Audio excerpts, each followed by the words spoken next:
Assalamualaikum warahmatullahi wabarakatuh.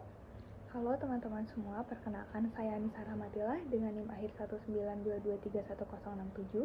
Pada kesempatan kali ini saya akan memaparkan hasil praktikum dengan topik Estimated Food Record sebagai metode survei konsumsi pangan. Pemantauan konsumsi pangan penting untuk mengetahui kecukupan energi dan zat gizi harian.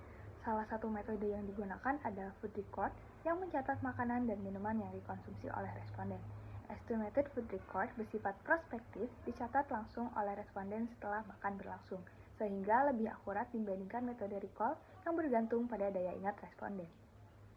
Adapun rumusan masalah dan tujuan pada praktikum ini, yakni rumusan masalah pada praktikum ini adalah bagaimana gambaran konsumsi individu dan kelompok serta bagaimana kecukupan energi dan zat gizi dibandingkan dengan angka kecukupan gizi.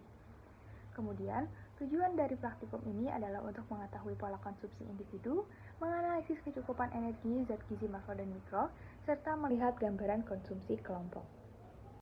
Pada metode praktikum ini, responden mencatat semua makanan dan minuman yang dikonsumsi selama 3 hari, yakni pada 2 hari weekday dan 1 hari weekend. Subjek individu adalah perempuan berusia 19 tahun dengan berat badan 57 kg, tinggi badan 165 cm, dengan juga IMT 20,9 yang termasuk pada kategori normal. Sedangkan, responden kelompok terdiri dari 17 orang mahasiswa. Berikut adalah hasil pencatatan food record individu yang dicatat berdasarkan estimasi berat menggunakan URT, lalu setiap bahan makanannya di breakdown pada setiap zat gizi yang diperlukan untuk dihitung. Berikut adalah rata-rata konsumsi harian individu dari food record selama 3 hari yang tidak berurutan, 2 hari weekday dan 1 hari weekend. Berdasarkan hasil food record individu, energi dianalisis melalui langkah berikut, yakni yang pertama menghitung BMI, kemudian menghitung BMR, kemudian menghitung SDA, dan kemudian menghitung kebutuhan energi berdasarkan aktivitas fisik responden.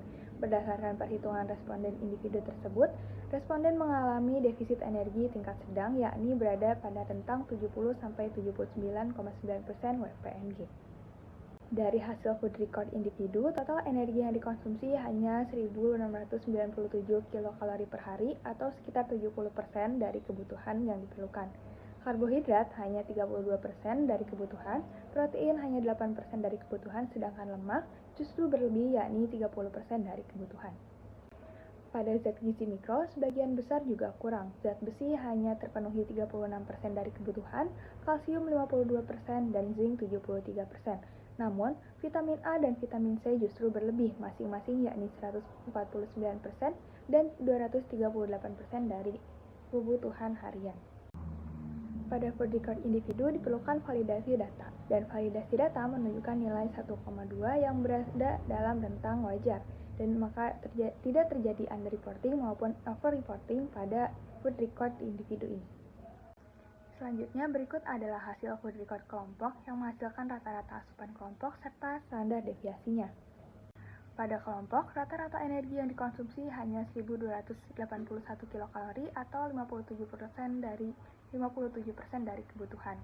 Sedangkan karbohidrat 46% dari kebutuhan, protein 19% dari kebutuhan, dan lemak 38% dari kebutuhan AHG usia 19-29 tahun. Pada zat gizi mikro, zat besi terpenuhi 76%, zinc 79%, vitamin A yakni cukup sebesar 105%, namun kalsium dan vitamin C masih rendah yaitu 32% dan 57%. Jadi pola konsumsi kelompok juga menunjukkan defisit energi dan mikronutrien, sementara asupan lemaknya berlebih.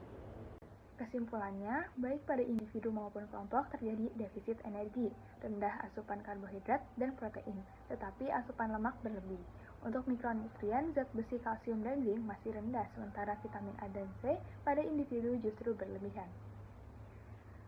Saran yang dapat diberikan antara lain yakni meningkatkan konsumsi karbohidrat kompleks dan protein, memperbanyak asupan zat besi, kalsium, dan zinc yang diperlukan, mengurangi konsumsi lemak jenuh, gorengan, dan juga fast food, serta memperbanyak variasi makanan sehat yang kaya serat dan vitamin serta mineral. Berikut adalah dokumentasi estimated food record yang dilakukan bersama dengan responden. Demikian presentasi yang dapat saya sampaikan mengenai hasil praktikum estimated food record. Semoga bermanfaat. Terima kasih. Wassalamualaikum warahmatullahi wabarakatuh.